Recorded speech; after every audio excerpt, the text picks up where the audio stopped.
It is the Blitz here on 94.1 at San Antonio Sports Star. He's Joe Reinagle. I'm Jason Minix. A well-timed promo there from Matt Hicks because he said, join Jared Sandler and me. Well, Jared Sandler is with us in our booth. I don't know, the guest booth here at Globe Life Field. Jared Sandler from the Rangers Radio Network. And Joe and I were talking about, it's his first trip here to this stadium. And I imagine for you, because you've been doing this with the Rangers for a long time, this year just has to be so cool with how well this team is playing. It is. It's a lot of fun no matter what. The last 6 years were, long, right? It's not like it's not a 17-game season. It's not an 82-game season. And in 2020, when John Daniels announced that they were entering a rebuild, it's tough because you show up to spring training in 2021 and, you're not playing for anything, and hopefully there's some fun individual storylines to follow. And then last year, they made a splash in free agency. And part of the problem with that was I think there were some unrealistic expectations. Now, they should have been better than they were. The record last year was not commensurate with the talent and potential of that team, but they weren't ready to compete for a playoff spot. And I think that was the hope this year, is that they would be ready to compete for a playoff spot. And then for them to get off to the start they've gotten off to has been outstanding. And the coolest thing, guys, is, like I said, it's fun no matter what. There's a level of joy and excitement when you're playing for something, right? I think, we're all, everyone's got different levels of competitiveness. But the engagement of the fans and getting them back in the mix has been really special. And just seeing the crowds and the interactions on social media, there was such a level of apathy that had set in. And sometimes it's tough to, overcome that. It takes more than just a 60-game start sometimes, but credit to the fan base. They've jumped right back in, and it's been a lot of fun. You can say that, right? And you come out of spring training, you think, well, this team has the makings of a team that can do something. But the fans probably going, yeah, but, we've heard that story before. When do you think it finally started to click for the fans and for you guys to know that, hey, this is a pretty special ball club? Well, that's a good question. I think for us, my expectation this year, what I said was, if they are not in the mix for a playoff spot in September, whether they get one or not, it would be a disappointment. If September rolled around and they were not playing meaningful games, that would be a disappointment. So that's where I started, right? When the year started, going to Houston and taking 2 or 3, I thought was meaningful, just because you've got to exercise those demons at some point. Yeah. And not that, Houston's, way in the rear view mirror. They're right there. But I thought that was big. And then I just think it's going to sound odd. When they played the Braves the night Spencer Strider started, the Rangers lost that game. It was a game which the bullpen gave up a lead late. But it was like the 4th or 5th example of the Rangers competing and really taking an elite starting pitcher and making them seem ordinary. And they didn't end up winning the game because of the bullpen. But I remember walking out of the ballpark that night thinking, this isn't just a joke. And then really since then they've taken off. What they did over this road trip and what they did against Seattle, it's really incredible. I was thinking about this earlier. The Rangers could at some point have a better 58-game start. They could go 40-18. I don't know. I guess who knows, 10, 20 years. I don't think that they'll have the type of offensive performance that they've had through 58 games. And we're all kind of wondering, is the clock going to strike midnight, or is this just going to ride out for an extended period of time? Because it's been a lot of fun to watch. Jared Sandler from the Rangers Radio Network joining us live here on the Blitz out at Globe Life Field. And you think about the offense and plus 152. The run differential is nuts. 16 times in double figures, including the game yesterday. But it's the timely hitting too, runners in scoring position, guys, on base. And I wish I would have bookmarked it, but one of the season previews I read talked about, hey, they addressed pitching, but offense could still be a problem. Yeah. That preview couldn't have been more wrong. Yeah.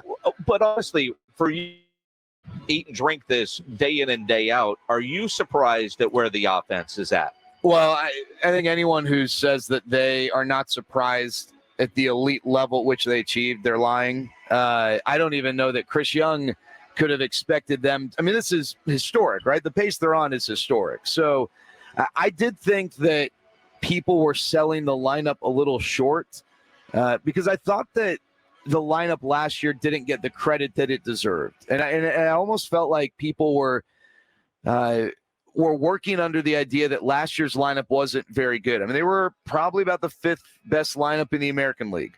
So if you start from that, I thought you look at the guys who contributed last year, they would only get better. I thought the change in rules would benefit certain guys. Corey Seager being one, although the way Corey's hitting the ball, I don't know that it mattered. They could put 20 infielders on one side. It wouldn't make a difference.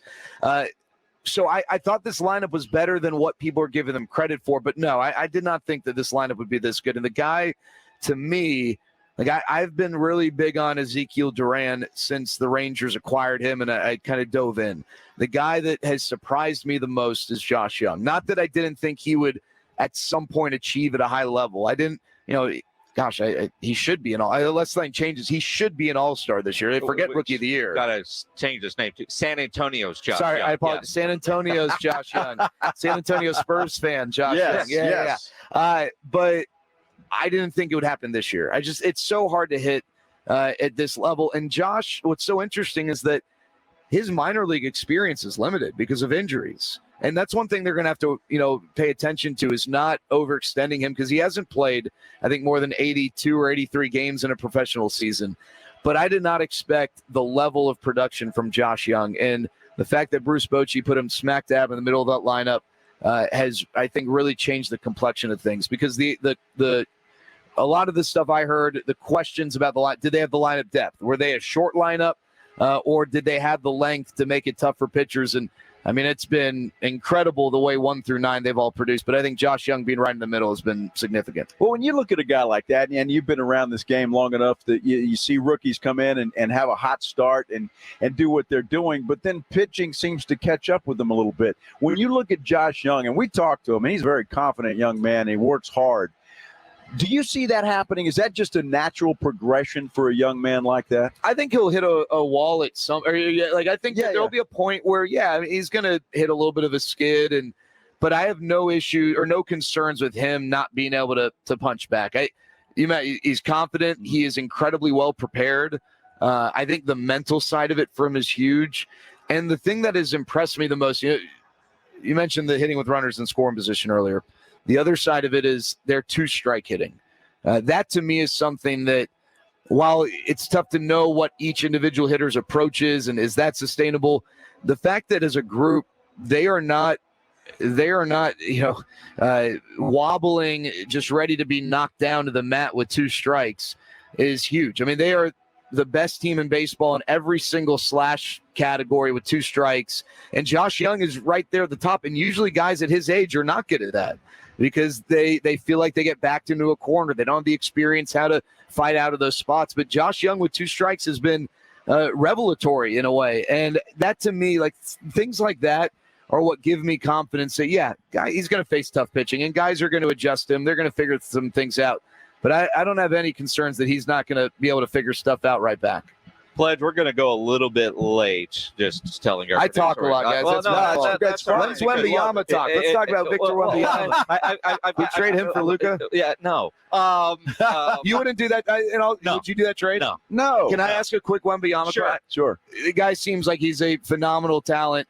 I have one concern with guys like Victor Wembanyama and Chet Holmgren. Yep. Guys that they're not parking their tush on the block, which they shouldn't. They're too skilled.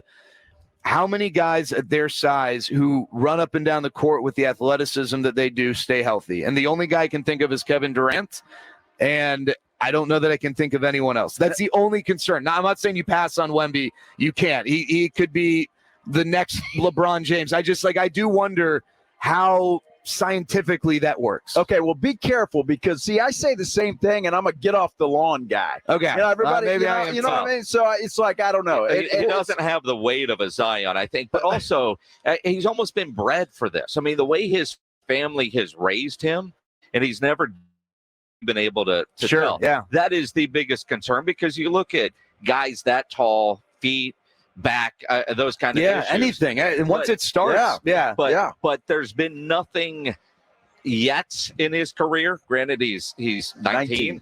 But you kind of look at it and you go, all right, the way he's been raised, and his parents are both athletes, and they've raised him to be this. So Yeah. I mean, but yeah, that's a legit concern that I think everybody has, but you don't pass on him. You absolutely not. Or trade him for anybody. There's no. I mean, this could be generational. Yeah.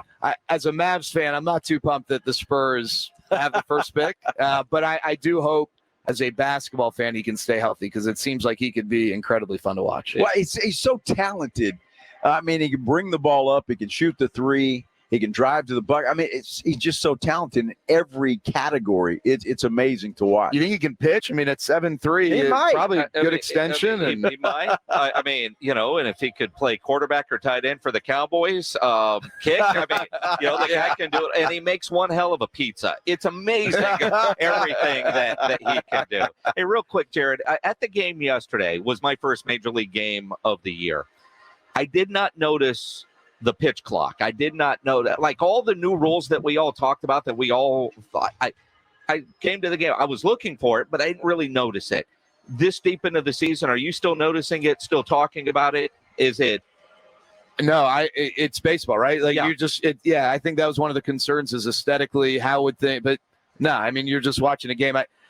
I was wondering, going into spring training with our play-by-play calls, are we going to be 5 on the pitch clock, 3, just like you do in an NBA game or a basketball game with a shot clock?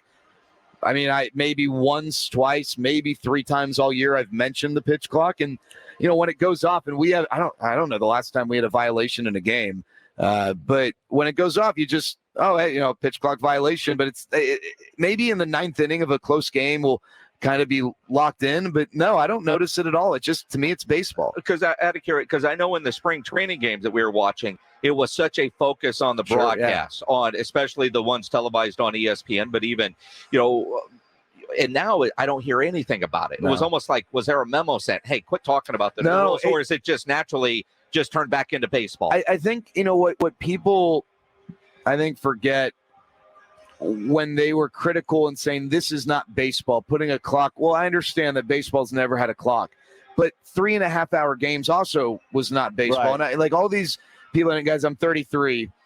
So the generation above me, I don't want a clock. Well, but the game you grew up watching wasn't 3.5 hours when the score was 5-2.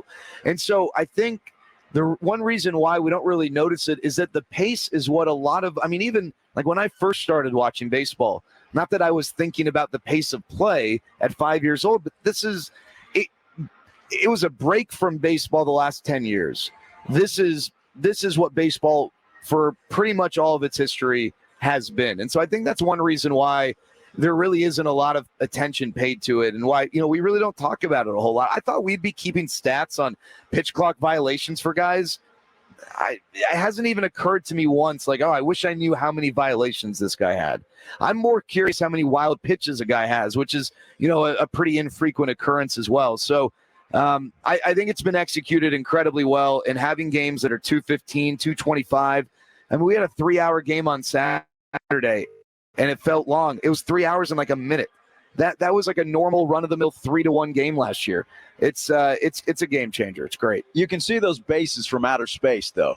That's the Do you thing, notice right? them? You really? Yes. They from sitting up here, it's like, they're but big. he is the get off my lawn guy. That's me, right? So that's funny. I don't notice them at all. I didn't notice them in spring training when we were so much closer, and maybe I'm not the smartest guy, so it's very possible. Well, you see it every day too. I don't notice that, and I don't even really think about the defensive changes, the rule changes.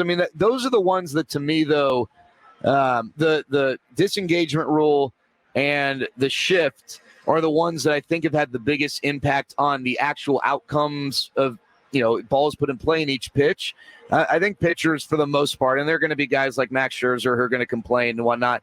I think 98% of these guys, they're used to it because a lot of them came up in the minor leagues with a pitch clock. So, it's not like this was new for everyone on the mound this year.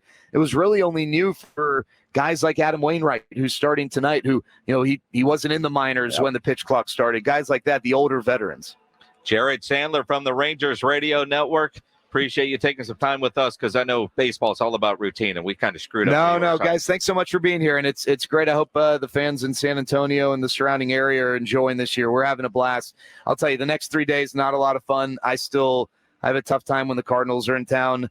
It's just 3 days of memories, but we get through these 3 days. We'll be all right. I went to dinner last night with a friend who's talked about a guy whose initials might be D and F. Yeah, I don't even.